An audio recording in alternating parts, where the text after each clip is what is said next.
سیدنا صدیق اکبر رضی اللہ تعالیٰ عنہ رسول اللہ صلی اللہ علیہ وسلم کے وہ جانثار ساتھی تھے کہ آپ رضی اللہ تعالیٰ عنہ نے جب اسلام قبول کیا تو سیرت نگار یہ لکھتے ہیں کہ آپ کے پاس 40,000 دینار موجود تھے۔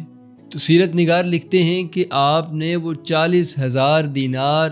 کم و بیش سارے کے سارے اسلام کی دعوت کے لیے اور اسلام کی بلندی کے لیے قربان کر دیے۔ اور سیدنا صدیق اکبر رضی اللہ تعالیٰ عنہ ایک کاروباری شخصیت تھے۔ آپ کا بڑے لوگوں کے ساتھ لین دین تھا، تعلق تھا۔ آپ کا اخلاص اتنا تھا کہ جیسے ہی آپ نے اسلام کی دعوت کو قبول کیا، اسلام کے دامن سے وابستہ ہوئے، تو پھر آپ رکے نہیں کہ کچھ عرصہ رک کے خود پہلے خفیہ طور پہ اسلام کے ساتھ وابستہ رہتے پھر کسی کو دعوت دیتے، ایسا نہیں کیا، بلکہ جیسے ہی اسلام کے ساتھ وابستہ ہوئے، جس کا آپ کے ساتھ تعلق تھا، آپ نے اس تک فوراً اسلام کی دعوت پہنچائی، فوراً حضور کا پیغام پہنچایا، اور صرف پیغام ہی نہیں پہنچایا بلکہ تربیت کرنے کے بعد ان کو قائل کیا، اور قائل کرنے کے بعد حضور نبی رحمت صلی اللہ علیہ وسلم کے دامن سے وابستہ کروا دیا۔ سیدنا صدیق اکبر رضی اللہ تعالیٰ عنہ کے ساتھ جڑے جو لوگ تھے، ان میں ایک بڑا نام سیدنا عثمان غنی رضی اللہ تعالیٰ عنہ کا تھا،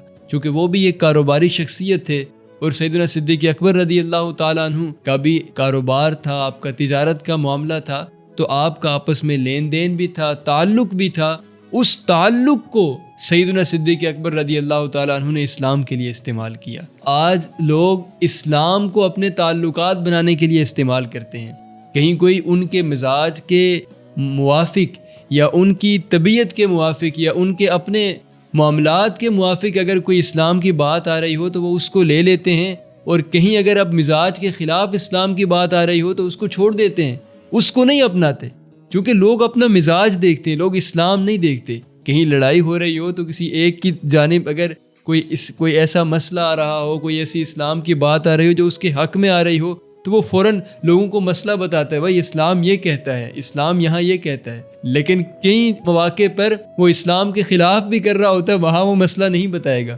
لوگ اپنی طبیعتوں کے لیے اسلام کو استعمال کرتے ہیں۔ سیدنا صدیق اکبر نے اپنی طبیعت کو، اپنے تعلق کو، اپنی تجارت کو اور اپنی تمام تر وابستگیوں کو اسلام کے لیے قربان کر دیا، اور اسلام کے لیے ان کو قربان بھی کیا اور اسلام کے لیے ان کو استعمال کیا۔ سیدنا عبد الرحمن بن عوف کو بھی حضور کے دامن سے وابستہ فرما دیا۔ سیدنا عبد الرحمن بن عوف وہ ہستی ہیں کہ آپ کے بارے میں آتا ہے کہ آپ صحابہ کرام میں تقریباً کم و بیش تمام صحابہ کرام میں آپ سب سے زیادہ مالدار ترین شخصیت تھے۔ تو کس طریقے سے سیدنا صدیق اکبر نے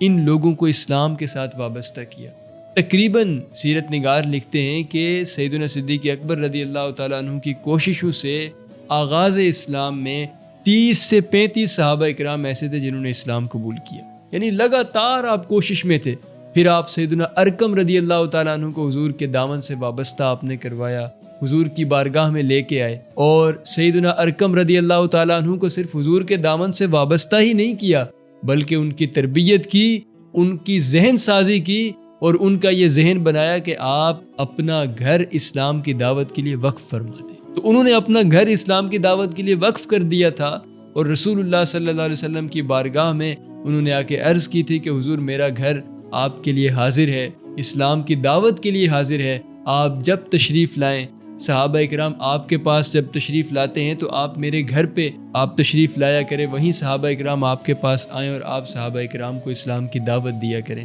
جب کبھی کوئی نیا صحابی حضور کی بارگاہ میں اسلام قبول کرنے کے لیے آتا تو جس جگہ پہ اسلام قبول کروایا جاتا وہ سیدنا ارقم رضی اللہ تعالیٰ عنہ کا گھر ہوا کرتا تھا۔ تو دار ارقم کے نام سے آپ کا گھر مشہور تھا۔ آج بھی ہمارے یہاں کئی سکولز اور کئی کالجز کے نام دار ارقم کے نام سے رکھے جاتے ہیں۔ اس کی وجہ یہ ہوتی ہے کہ یہ اسلام کی اولین درس گاہ تھی، جہاں پہ اسلام کی تدریس کا آغاز ہوا اور اسلام کی تبلیغ کا آغاز ہوا۔